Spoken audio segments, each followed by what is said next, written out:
The fence had been up for exactly 17 days when Karen Whitmore's white Range Rover screeched to a halt in front of Marcus Chen's house. Marcus was in the backyard, hosing down the cedar planks he'd installed himself, 6 feet tall, pristine, beautiful, when he heard the car door slam. Not close, not quiet. The kind of slam that announced arrival like a declaration of war. He turned off the water and waited. Karen appeared at the gate wearing oversized sunglasses and Lululemon everything, her blonde hair pulled into a ponytail so tight it looked like it was giving her a facelift. She was holding her phone like a weapon. "We need to talk," she said, not bothering with hello. Marcus set down the hose. He'd been expecting this. Not from Karen specifically. They barely knew each other, just neighbors on the same quiet suburban cul-de-sac in Riverside County, California, but from someone. The fence was too nice, too visible, too much of a statement for a neighborhood where people like Karen set the rules. "Good morning," he said, wiping his hands on a rag. "Your fence is in violation of HOA Code Section 423, Karen said, reading from her phone like a prosecutor with a guilty verdict already written. "Maximum height permitted is 5.5 feet. Yours is 6. You have 14 days to remediate or face fines starting at $500 per violation per day." Marcus walked closer to the gate. Karen didn't move, which meant she wanted him to see her face-to-face, wanted to establish dominance. That was the thing about HOA people. They always wanted you to see them winning. "I had the fence measured before I built it," Marcus said calmly. 30 feet from the property line to the top of the post, angled so the actual fence surface is 5'6" at the highest point, well within code. Karen's jaw tightened almost imperceptibly. She'd been expecting him to panic, to apologize, to take the fence down immediately like most people did when confronted with the machinery of HOA authority. "The fence posts are 6 feet, she said, enunciating each word like she was speaking to someone with a hearing problem. "The fence surface isn't," Marcus repeated. "And the measurement is from the fence surface to ground level, not the posts. It's in the code you just quoted. Section 423, you can reread it if you'd like."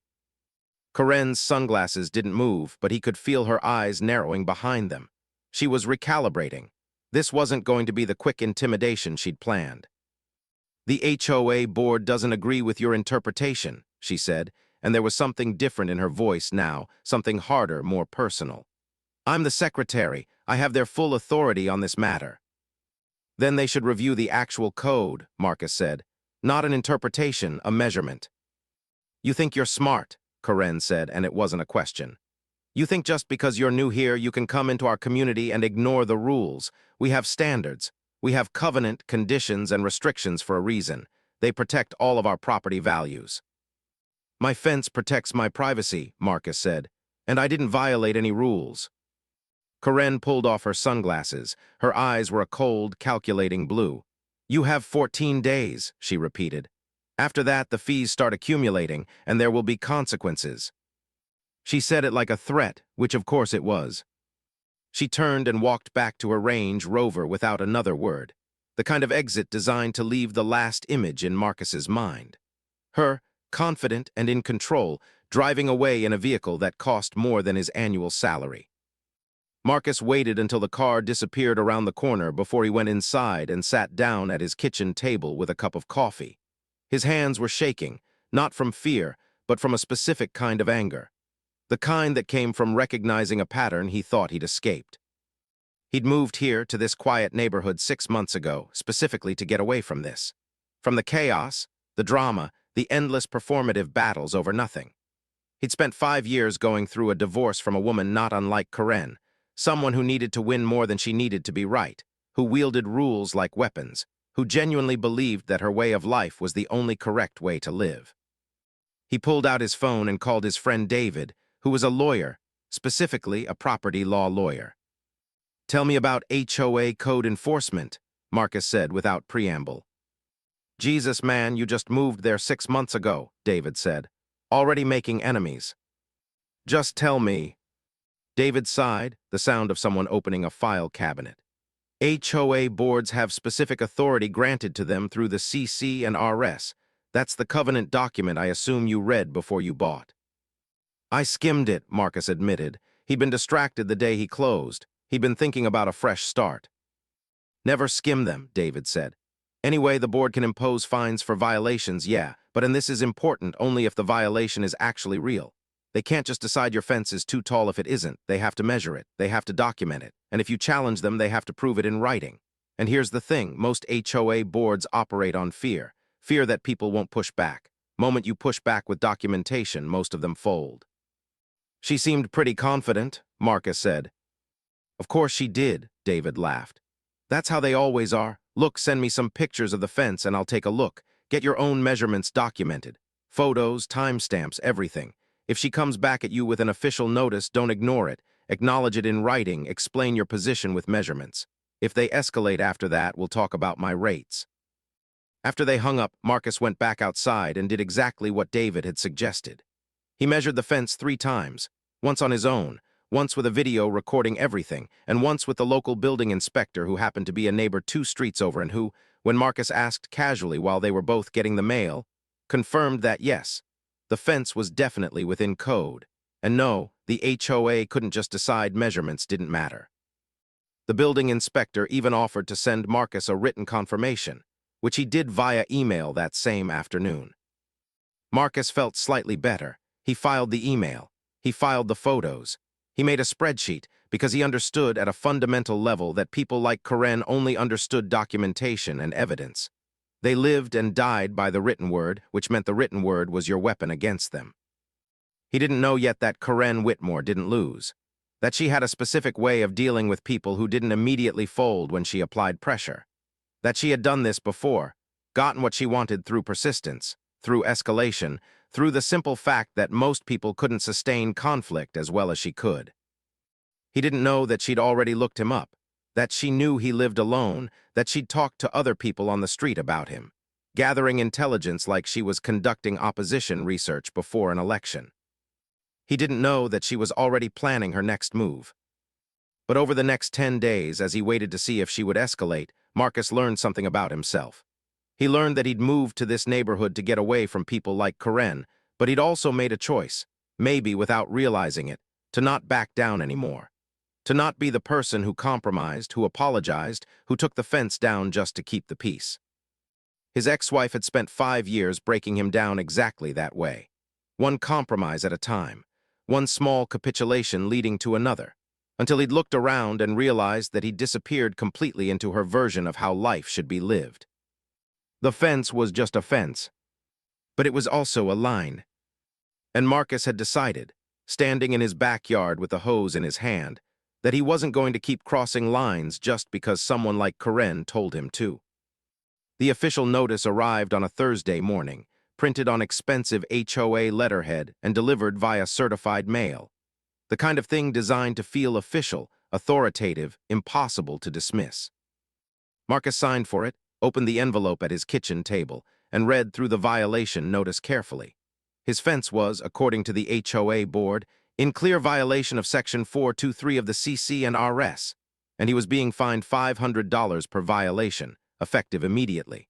The letter was signed by Karen Whitmore as HOA Secretary and Board Enforcement Officer. Interesting, Marcus thought. She wasn't just the secretary, she was the enforcement officer.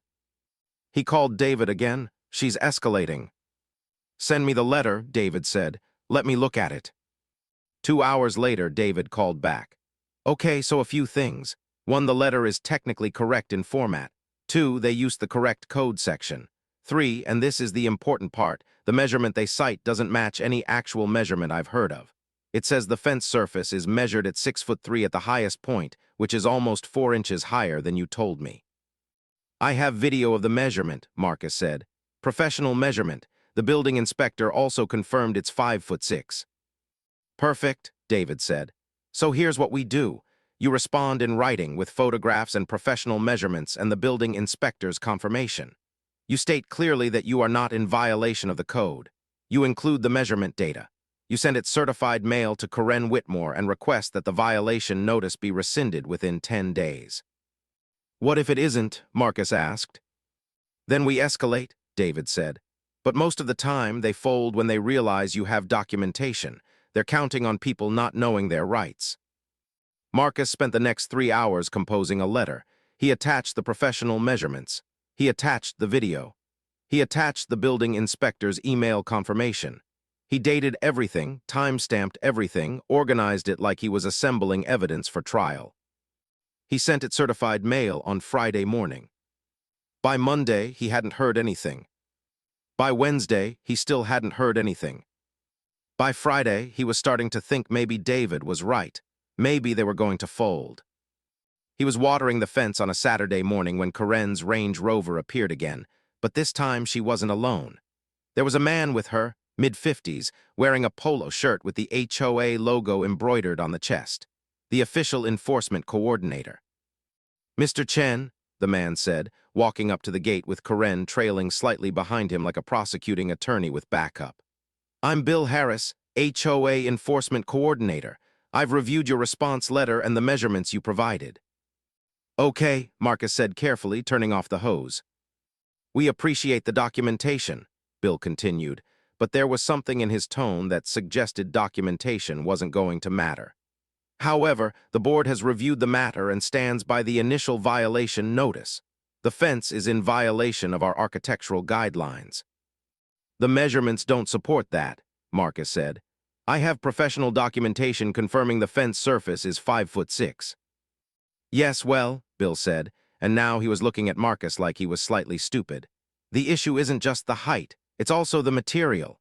Cedar fence planks weren't pre-approved by the board. All exterior modifications require written approval before installation." Marcus felt his jaw tighten. This was a new violation suddenly pulled out of nowhere. Not the height, the material, which was not what the first letter had said at all. "The first violation notice said nothing about material approval," Marcus said quietly. "It should have," Corinne said, speaking for the first time. "We're giving you an opportunity to remediate before we pursue further enforcement action. The fence is coming down. You have 7 days. "Or what?" Marcus asked. "Or," Bill said, "we hire a contractor to remove it and bill you for the cost, plus fines. The fines can exceed $10,000 depending on how long you maintain a violation." There it was, the escalation, the threat that moved from subtle to explicit. Corinne smiled. It was the smile of someone who'd already won, who understood that most people would fold at the prospect of hearing a contractor they didn't know to tear down property they did know. "I'm not taking down the fence," Marcus said. "Then you're going to face significant financial consequences," Bill said, like he was explaining something very simple to a child. "And we can pursue legal action against you as well. The CC and RS are binding. You agreed to them when you purchased the property." They left after that, driving away in their separate cars, Bill in a sensible sedan, Corinne in her Range Rover. Marcus stood in his yard with the hose in his hand and felt something crystallize inside him. Not anger exactly, though there was anger, more like recognition. They were going to push this, all the way, because Corinne had already decided it was about something other than a fence. It was about whether people who moved into her neighborhood accepted her rules. And Marcus had already refused the first time. He called David again. "They're saying I need pre-approval for the material. They didn't mention it in the first notice." "That's moving the goalposts," David said immediately. "That's what they do when they realize the first argument isn't going to stick. Give me 24 hours. I'm going to file a complaint with the California Department of Real Estate about the HOA's enforcement practices. This is textbook bad faith enforcement." "What will that do?" Marcus asked. "Make them nervous," David said. "HOAs hate regulatory scrutiny. It makes them vulnerable to larger investigations, potential civil liability. If we file a complaint with documentation showing they're making up rules as they go along, the board will get a phone call. And when the board gets a phone call from the state, they tend to remember how to behave." Marcus hoped David was right, but over the next week he started noticing other things. Corinne started appearing on the street at odd times, walking past his house, standing at the mailbox across the street, sitting in her car reading something. She was building a case against him. He could feel it. He documented everything, every appearance, every time she looked at his fence, every interaction, because if this was going to escalate the way he thought it was, he was going to need evidence of harassment. By day 6, something shifted. Corinne stopped appearing on the street. The HOA stopped responding to emails. It was the silence of people regrouping, planning the next move. Marcus had already moved past anger into something colder and more focused. He wasn't going to back down, but he was also going to be ready. He didn't know yet that the next move wouldn't come from the HOA at all. That Karen had decided to take matters into her own hands. That she'd already started researching contractors, already started planning something that moved well beyond the authority of the HOA board. He didn't know that by deciding to stand his ground on the fence, he'd made Karen Whitmore personally invested in his defeat. But he was about to find out. The text came to Marcus from an unknown number on a Tuesday at 6:47 a.m. You should reconsider before it's too late. He read it 3 times, then took a screenshot and added it to the file he was building. The file that now contained emails, photos, timestamps, and every piece of communication related to the fence conflict. He tried to call the number back, but it went to a generic voicemail. He texted back, "Who is this?" No response. Over the next 3 days, more texts came. Different times of day, same tone. "You're making a mistake. People have left this neighborhood for less. I know where you are." Each one got screenshotted and filed. Marcus called the non-emergency line for the sheriff's department and explained the situation to the dispatcher. "Someone's sending me threatening texts about my fence," he said. "Do you know who?" the dispatcher asked. "I have a pretty good idea," Marcus said, "but I can't prove it yet." "If you feel threatened, you can file a report," the dispatcher said. "But without a credible threat of physical harm, there's not much we can do with anonymous texts. You could always block the number." Marcus didn't block the number. He was starting to understand that you couldn't back down against people like this. The moment you showed fear, the moment you tried to avoid confrontation, people like Karen moved in closer. The only thing that worked with people like this was perfect documentation and perfect steadiness. 2 weeks after the first official notice, a white van pulled up to Marcus's house while he was at work. His neighbor, Tom from 2 doors down, called him at the office. "Hey man, there's a crew here with a cutting torch," Tom said. "They're at your fence. I thought you should know." Marcus's chest went ice cold. "Who sent them?" "I don't know, but there's a woman directing them. Blonde in a Range Rover. She's saying the HOA authorized them to remove the fence." Marcus was in his car 30 seconds after hanging up. 20 minutes later, he pulled into his driveway to find a contractor with a cutting torch preparing to dismantle his fence. Karen stood 10 feet away, arms crossed, watching like she was overseeing a demolition project. "Stop," Marcus said, pulling up and getting out of the car. "Stop right now." The contractor looked at Karen. She nodded slightly. "Step away from the fence," Marcus said to the contractor, now addressing him directly. "If you touch that fence, you're committing destruction of property." "The HOA authorized?" Karen started. "The HOA did not authorize this," Marcus said, his voice cold and controlled. "The HOA board doesn't have the authority to remove property from a property owner's land. You need a court order. You need judicial enforcement. You need to go through the legal system." The contractor looked confused now, looking between Marcus and Karen like he was watching a tennis match he didn't understand. "I have documentation here that this is a violation," Karen said, pulling out her phone. "The board." "The board is not the court," Marcus said.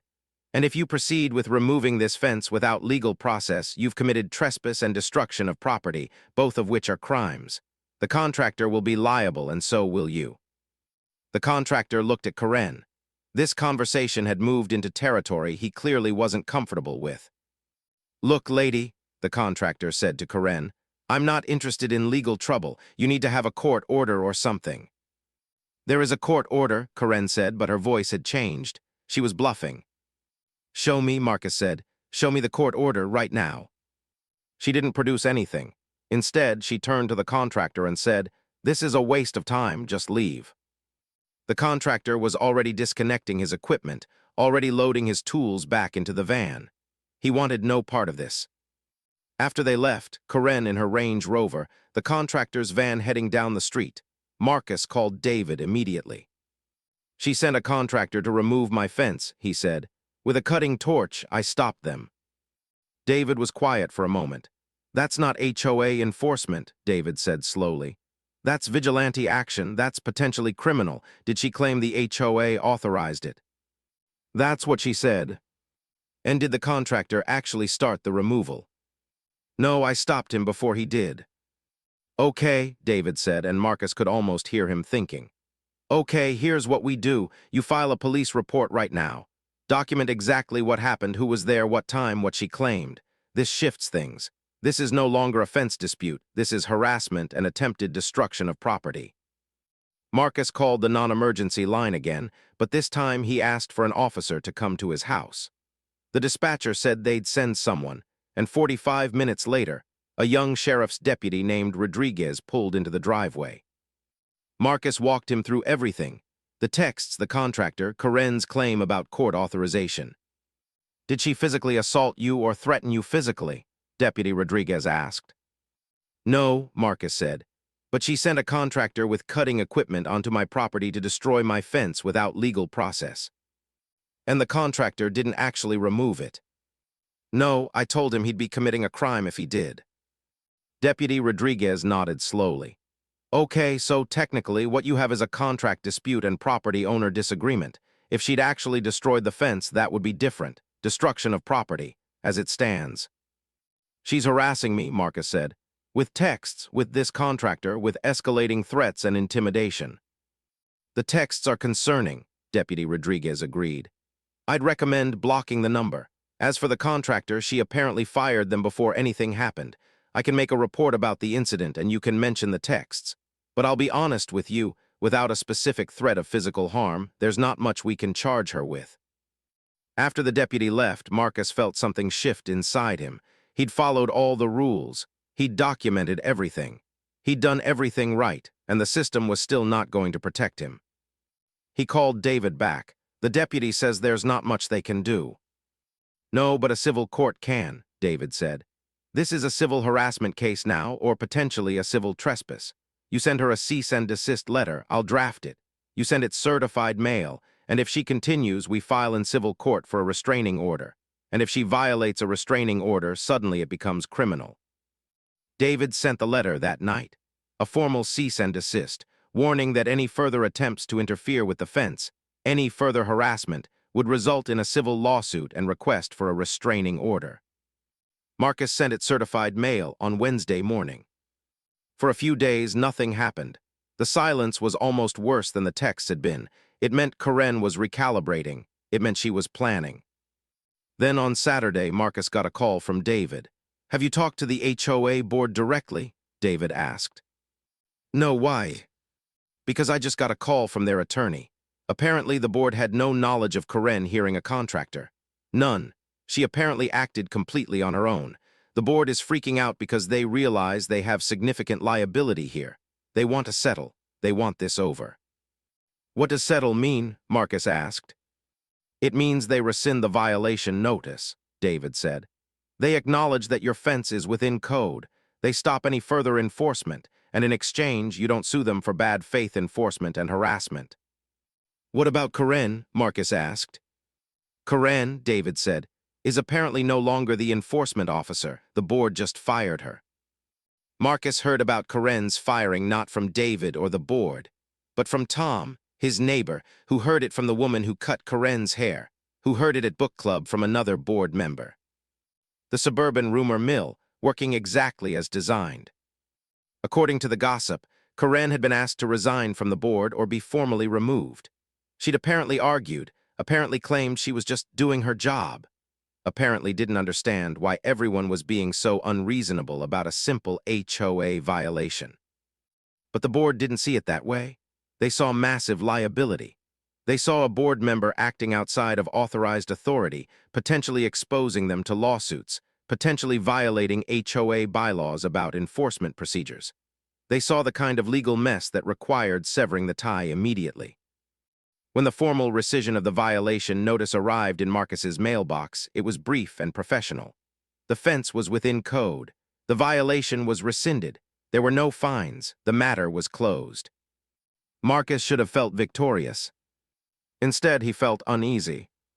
Because Corinne was out there, somewhere in the neighborhood, having been publicly humiliated by the board, having lost her position of authority, having been rejected by the organization she'd used her power through.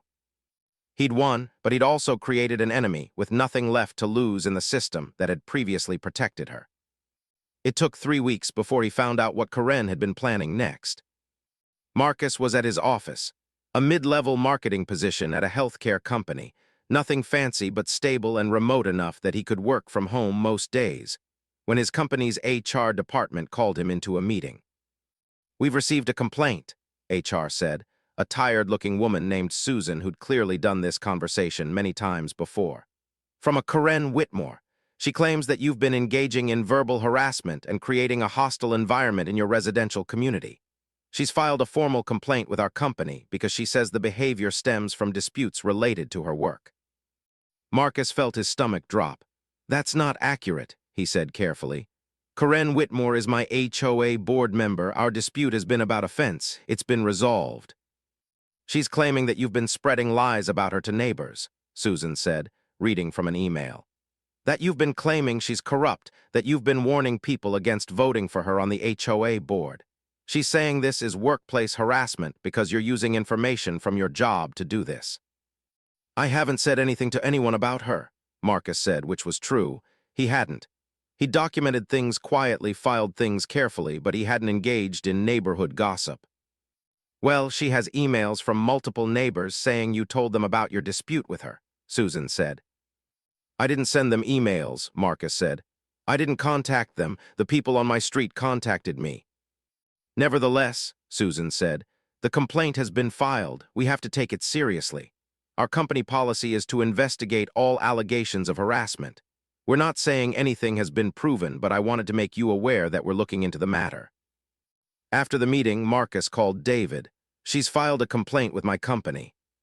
"What kind of complaint?" David asked. "Harassment. She's claiming I've been spreading false information about her to neighbors, trying to damage her reputation." "Have you?" "No," Marcus said. "I've barely talked to anyone about this. I've been documenting things quietly." "Okay, this is retaliation," David said immediately. "She's retaliating against you for successfully defending yourself against her HOA violation. This is becoming a pattern. Document this complaint. Send me copies of everything from HR. This is actionable."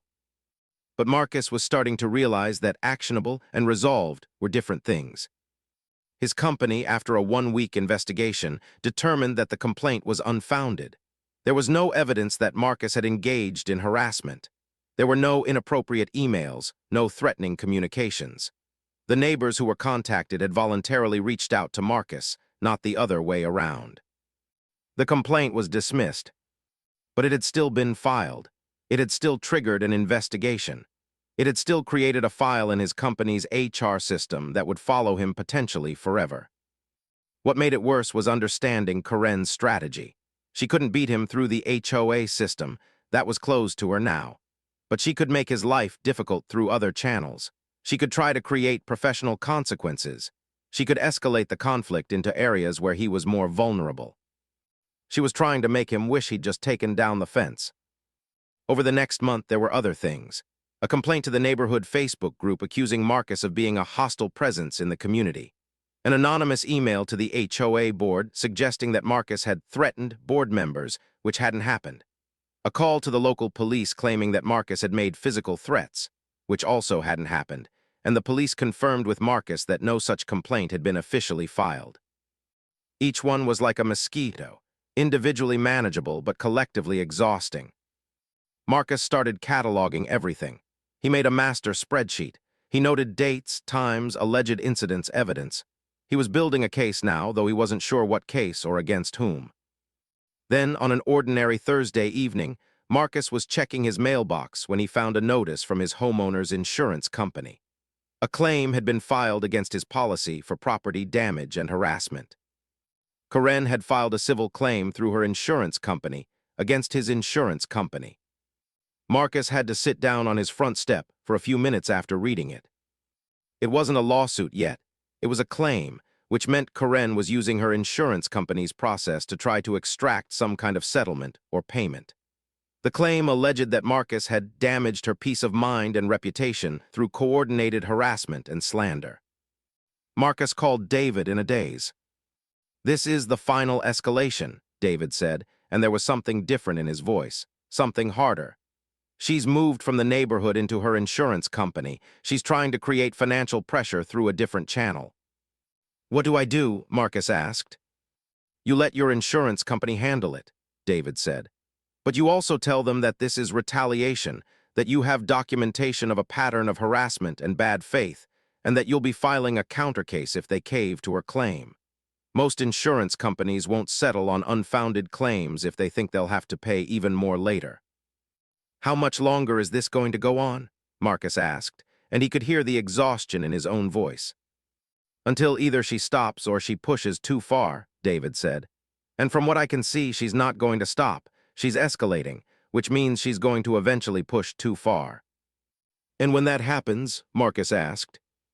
"When that happens," David said, "we have a real legal case, and we're going to take everything from her." It was the first time Marcus heard real anger in David's voice. Not prosecutorial anger, not professional anger, personal anger. The anger of someone who recognized a pattern of abuse and was tired of seeing good people ground down by it. Marcus wasn't sure if he wanted to take everything from Karen. But he was starting to understand that Karen didn't care what he wanted. She only understood one language: escalation. The breaking point came on a Saturday morning that seemed like any other Saturday morning. Marcus was sitting on his back patio, coffee in hand, looking at his fence, his beautiful, legal, code-compliant fence, when he noticed someone on the other side of it. Someone standing in the woods behind his property, just watching his house. For a long moment, Marcus didn't move. He just looked back at the figure. Even from a distance, he recognized the shape of her, the body language, the complete lack of shame at being caught starring. It was Karen. She didn't move when he saw her. She just stood there watching, asserting presence, refusing to leave. Marcus set down his coffee and walked to the fence. "You need to leave," he said, his voice steady. "You're on my property." "I'm in the woods," Karen said, and she was smiling, that same confident smile from when the contractor had shown up. "Public land, I can be here." "You're trespassing," Marcus said. "I'm walking," Karen said. "Is that a crime now? Should I tell the sheriff you're threatening me for taking a walk?" She turned and walked deeper into the woods, but slowly, deliberately, making sure he knew she could come back whenever she wanted. That his fence didn't actually keep her out. That she had access to his life from directions he hadn't fully protected. Marcus called the sheriff's department immediately. "I want to file a report," he said. "Someone has been trespassing on my property, standing at the boundary watching my house." This time, when the deputy came, a different one, a woman named Officer Chen. She seemed to take it more seriously. "How many times has this happened?" Officer Chen asked. "I just saw her now," Marcus said. "But I've been feeling like I'm being watched. I can't prove it, but—" "Has she made any threats?" Officer Chen asked. "Not directly, but she's been filing false complaints against me with my company, with her insurance company. She's been trying to escalate conflict through every channel available. This, standing at the woods watching my house, this is the physical presence part of that campaign." Officer Chen nodded slowly. "I can make a report," she said, "and I can note the pattern of contact, but without a specific threat or an instance of actual trespass on your property, there's not much we can do proactively. If she comes onto your property, if she makes a direct threat, call us immediately." After Officer Chen left, Marcus called David.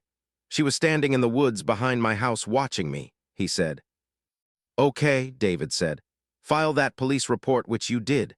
Document it in your file, and then I want you to do something. I want you to set up cameras. Security cameras on your property covering the fence and the woods. If she comes back, we get it on video."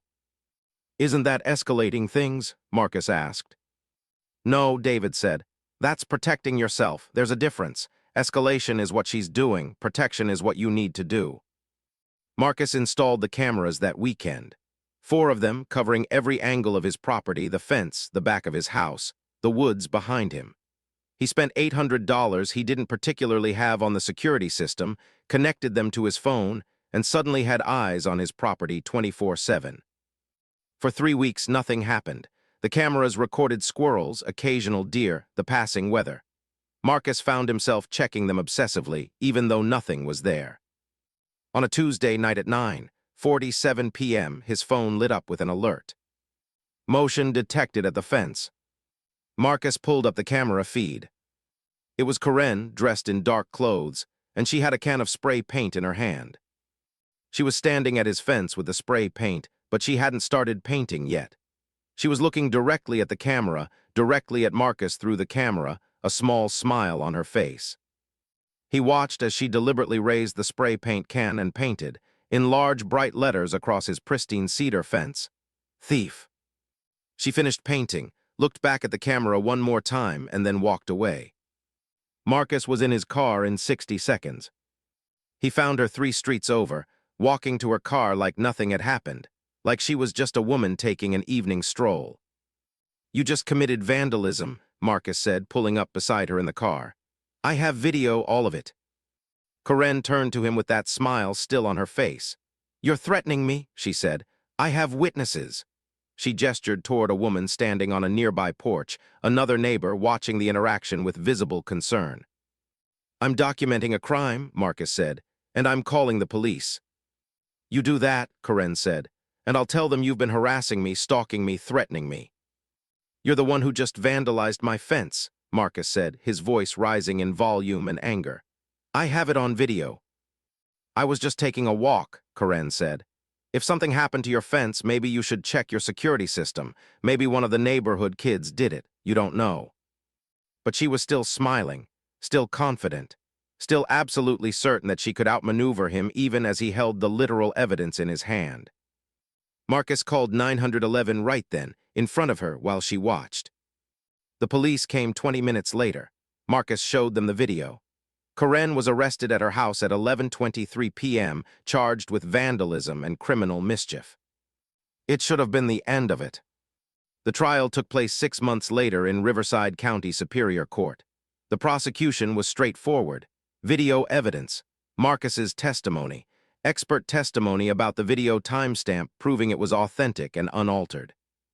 Karen's defense was that Marcus had fabricated the video, that the timestamp was fake, that she was actually the victim of his harassment, and this was a frame-up. The jury deliberated for 3 hours and came back with a guilty verdict on both counts. But here's what made it more than just a simple criminal verdict. David had filed a parallel civil case. While the criminal case was proceeding, he'd sued Karen for harassment, emotional distress, and property damage. When the criminal verdict came back guilty, the civil case became almost uncontestable. Karen's lawyer tried to argue that the guilty verdict in criminal court shouldn't apply to the civil case, that the burden of proof was different, that civil cases required a different standard. But the judge was unmoved. "The defendant has been found guilty beyond a reasonable doubt of deliberately damaging Mr. Chen's property," the judge said. "That evidence is certainly sufficient for a civil finding." The jury awarded Marcus $15,000 in damages for property destruction, and another $20,000 in damages for emotional distress and harassment. Karen, who'd seemingly had money for her Range Rover and her expensive lifestyle, apparently didn't have $45,000 in liquid assets. She couldn't pay the judgment immediately. David moved for wage garnishment and asset seizure. That's when things got interesting. As part of the discovery process in the civil case, David had subpoenaed Karen's financial records. What he found was that Karen didn't actually have the kind of wealth her appearance suggested. She was living on the edge of bankruptcy, financing most of her lifestyle through lines of credit and equity loans. The Range Rover wasn't paid off. She had a $700 a month payment on it. The house wasn't paid off. She had a mortgage that was stretched thin. She was, in short, incredibly financially fragile, and a $45,000 judgment was going to break her. The wage garnishment started. 20% of her income gone. She still couldn't pay the judgment, so assets started being seized. The county put a lien on her house. Her car got repossessed when she missed payments, partly because she was already being garnished and the combination made it impossible. In the span of 6 months, Karen went from being the confident, powerful board member with all the authority to being the woman who'd lost everything. More than that, the story got out. The local newspaper picked it up. HOA board member faces lawsuit after fence dispute escalates. Facebook groups debated it endlessly. People who'd had problems with Karen in the past came forward with their own stories of her abuse of power, her harassment campaigns, her retaliation against people who questioned her authority. It turned out Marcus wasn't the first person she'd targeted. He was just the first person who had the resources and the resolve to fight back completely. The HOA held an emergency meeting. Karen was formally expelled from membership. All her previous decisions as enforcement officer were reviewed and reversed. 7 other residents came forward with their own fence disputes that had been falsely marked as violations under her tenure. It was dominoes falling. But Marcus didn't feel victorious. He felt exhausted. He called David 3 weeks after the civil judgment. "Did we handle this the right way?" he asked. "What do you mean?" David asked. "I mean I won, but I don't feel like I won anything. I destroyed her financially. She's lost her house, her car, her reputation. Is that justice or is that revenge?" David was quiet for a moment. "It's both," he said finally. "Or maybe neither, it's just consequences. You didn't destroy her. She destroyed herself by choosing escalation every single time you gave her an opportunity to stop. Every step of the way she could have backed down, she could have apologized, she could have accepted that you had a legal fence and moved on. But she didn't. She chose to fight. She chose to escalate. She chose to vandalize your property and then lie about it even when you had video evidence." "I know," Marcus said, but nothing," David said, and there was something firm in his voice. "You defended yourself, you documented everything. You went through the legal system. You didn't do anything wrong. She made choices. Those choices had consequences. That's how the world works." Marcus hung up and looked at his fence. It had been repainted, the vandalism removed. It was beautiful again, perfect again. Exactly what he'd wanted in the first place. He'd started the whole thing just wanting privacy. Just wanting a fence to mark the boundary between his property and everyone else's.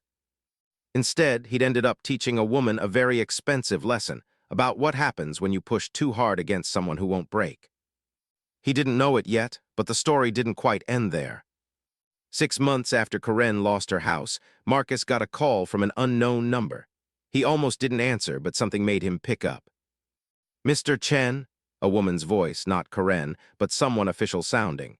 "This is Detective Martinez with the Riverside County Sheriff's Department. I need to speak with you about a situation involving Karen Whitmore." Marcus's stomach tightened. "What situation?" "She's been arrested," Detective Martinez said, "for harassing another resident. It appears she's been following them, making threats, engaging in a pattern of behavior very similar to what she did with you. Did you file reports about similar behavior with us?" "Yes," Marcus said, "multiple reports." "Well, those reports are now part of a pattern," Detective Martinez said. "We're treating her current harassment case as potentially part of a larger pattern of criminal behavior. We may need you to testify or provide additional documentation." After they hung up, Marcus realized what had happened. Once Karen had lost everything, once she'd been publicly exposed, she'd apparently tried to repeat the pattern with someone else. Someone new who she thought didn't have the resources or knowledge to fight back. But this time, the police knew. This time, they took it seriously immediately because the pattern was established. Karen was arrested again, charged with harassment and stalking, given a restraining order that explicitly forbade her from having any contact with Marcus or the other resident she'd targeted. When she violated the restraining order by trying to approach the other resident 3 weeks later, something caught on that resident's own security camera. She was arrested a 3rd time. This time, the charges were more serious. Violation of a protective order, habitual harassment. The prosecutor argued for jail time. She got 120 days in county jail. The news spread through the neighborhood like wildfire. The woman who tried to rule through the HOA was now literally imprisoned for her attempts to control other people. Marcus was sitting on his front porch, reading the news article on his phone, when Tom from 2 doors down walked up with a couple of beers. "Saw the news," Tom said, offering Marcus a beer. "Hell of a thing." "Yeah," Marcus said, taking it. "For what it's worth," Tom said, settling into a chair, "everyone on the street owes you.